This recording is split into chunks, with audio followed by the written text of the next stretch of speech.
হাসিনা যে বাংলাদেশের প্রতিরক্ষা ব্যবস্থা ভারতের কাছে বর্গা দিয়েছিল, তার বিনিময়ে সে এখানে ক্ষমতায় টিকেছিল। দেখবেন কেউ আর্মির সংস্কার নিয়ে কথা বলছে না, বিমান বাহিনীর সংস্কার নিয়ে বলছে না। বাংলাদেশের শিক্ষা ব্যবস্থা উন্নতি হয়ে গেলে, চিকিৎসা ব্যবস্থা উন্নতি হয়ে গেলে সিঙ্গাপুরকে আমরা ছাড়াই যেতে পারবো, সময় লাগবে 10 বছর। গত 1 বছর ধরে এই মাইলস্টোন ট্র্যাজেডি আমাদেরকে যেটা দেখাচ্ছে, আপনারা অনেকে খেয়াল করবেন যে আমরা প্রতিটা ঘটনা থেকে যে কোনো শিক্ষা নেই না, এটাই আমাদের জীবনের ভয়াবহ বিপর্যয় ডেকে আনে। এত বড় একটা রাষ্ট্র, তার বিমান, তার নৌ, তার সেনা, তার প্রতিরক্ষা, আকাশ প্রতিরক্ষা কেমন অবস্থায় আছে, কি আছে, মানে লিটারারি এক কথা বললে বাংলাদেশের আকাশ প্রতিরক্ষা বলতে আসলে কিছু নাই। এটা হয়তো উপর থেকে কেউ আক্রমণ করছে না, এই জন্য বোঝা যাচ্ছে না। এটা কেউ আক্রমণ করে দিলে বোঝা যাবে যেখানে আকাশ প্রতিরক্ষা কী অবস্থা। তা আমরা আপনাদের কাছে যেটা বলতে চাই, দেখেন আমরা গত 1 বছর ধরে রাষ্ট্রের অনেক সংস্কারের কথা বারবার বলেছি। শিক্ষা খাতে সংস্কার লাগবে, এটা লাগবে, আমলা লাগবে, পুলিশের সংস্কার লাগবে, বিচার বিভাগের সংস্কার লাগবে, পুরো কাঠামোতে। কিন্তু যেই কথাটা রাজনৈতিক দলও ঝুঁকি নিয়ে বলছে না, সেটা হলো আমাদের সামরিক খাতের সংস্কার। আর্মি নিয়ে টুকটাক বলে, কারণ আর্মি রাস্তায় থাকে, যখন আর্মি ঝামেলায় হয় তখন বলে। কিন্তু আমরা তো এটা সত্য যে গত বিমান বাহিনীর যিনি প্রধান ছিলেন, প্রত্যেকের ব্যাপারে কম বেশি এলিগেশন 3000 কোটি টাকা আত্মসাৎ করেছেন। তো এইটা ফিগার কত, আসলেই করেছে কি করে নাই, এই ব্যাপারে রাষ্ট্র কোনো শ্বেতপত্র প্রকাশ করেছে? দেখেন বিমান বাহিনীর করাপশনগুলো হলো, এরা যেহেতু বড় বড় যুদ্ধ বিমান কেনে, প্রতিরক্ষা খাতে কিনে, এইখানে এত বেশি টাকার করাপশন হতে পারে এটা জনগণের জানাও সম্ভব না, এর কারণে এগুলো প্রকাশও করা হয় না। কিন্তু কত টাকা দিয়ে কোন বিমান কেনা হলো আর সেই কোন বিমান জনগণের মাথার উপরে ভেঙে পড়লো, এইটা জানার ন্যূনতম এখতিয়ার তো রাষ্ট্রের জনগণের আছে। কারণ এই বিমান, এই নৌজাহাজ সবই তো রাষ্ট্রের টাকায়, জনগণের টাকায় কেনা হয়। তা আমরা আপনাদেরকে শুধু একটা কথা বলি, এই ব্যাপারে অনেক কথা হচ্ছে, কিন্তু আমরা কি একটা কথাও বলছি মাইলস্টোন ট্র্যাজেডির পরে যে এদের বিচার হবে, সবই হবে, কিন্তু বর্তমানে আমাদের আকাশ প্রতিরক্ষা দুর্বলতাটা কেমন?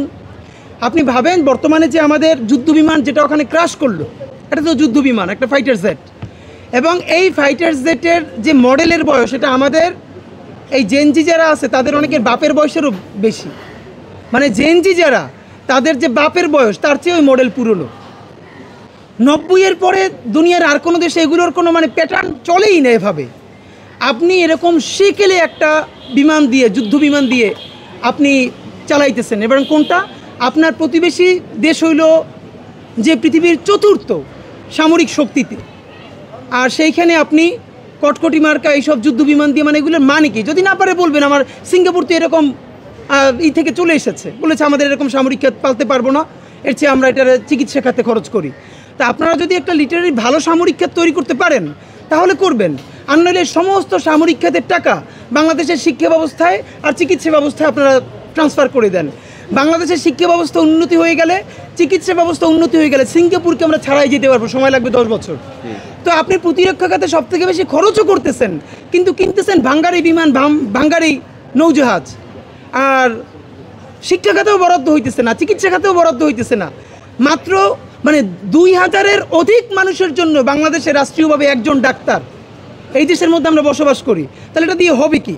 তো আপনাদেরকে যেটা আর একটা চোখে দেখায় ব্যাপার, এই যে নতুন এসছে একটা নতুন ন্যারেটিভ, দেখেন এই আর্মি, এই ইন্টারিম, এই উপদেষ্টা যারা যা বলে উল্টোপাল্টা, এদেরকে কেউ আমরা ধরিনি, এমন কোনো জায়গা নাই। কিন্তু এদের বিরুদ্ধেও যখন ষড়যন্ত্র হয় সেটা তো আমাদেরকে বলতে পারতে হবে। একটা ব্যাপার হলো, এই যে হাসিনার উন্নয়ন বলে বাংলাদেশে যা গিলানো হয়েছিল 16 বছর ধরে, এই পদ্মা সেতুর উন্নয়ন, আমাদের রূপপুর, আমাদের স্যাটেলাইট, দেখেন স্যাটেলাইট করেছে বাপের নামে, সেই স্যাটেলাইটের 1 পয়সার উপকার বাংলাদেশে পেয়েছে কিনা আপনারা মূলধারার মিডিয়া গত 1 বছরও কি সেটার একটা প্রতিবেদন করেছেন? যে কত হাজার কোটি টাকা খরচ করে স্যাটেলাইট পাঠানো হয়েছিল, সেটার মেয়াদ কত বছর আর কতদিন চলবে, সেই স্যাটেলাইট থেকে আমরা আসলে কয় টাকা রিটার্ন পেয়েছি? এই জন্য তো বিএনপি আসলে করাপশন করেও পারবে না, ওই বুদ্ধিও নাই, এর চেয়ে তার হেদায়েতের পথে থাকাই ভালো। আওয়ামী লীগ এমন করাপশন করছে, পয়সাপাতি পাঠাই দিছে চাঁদের দেশে, এখন আপনি এটা তদন্ত করতে তো চাঁদের দেশে আর একটা কমিটি পাঠানো লাগবে, যাইতেও পারবে না, তো দুর্নীতি ধরতেও পারবে না। হাসিনা যে বাংলাদেশের প্রতিরক্ষা ব্যবস্থা ভারতের কাছে বর্গা দিয়েছিল, তার বিনিময়ে সে এখানে ক্ষমতায় টিকেছিল, তার বিনিময়ে সকল ভাঙ্গারি জিনিসপত্র হাজার হাজার কোটি টাকা দিয়ে অন্যান্য রাষ্ট্রকে খুশি করেছে। এগুলো নিয়ে এখন তো আপনারা ন্যূনতম প্রতিবেদন করতে পারেন, এখন তো রাষ্ট্রের সেই সেন্সরশিপ নাই ভাই, আপনারা এখন করছেন না কেন?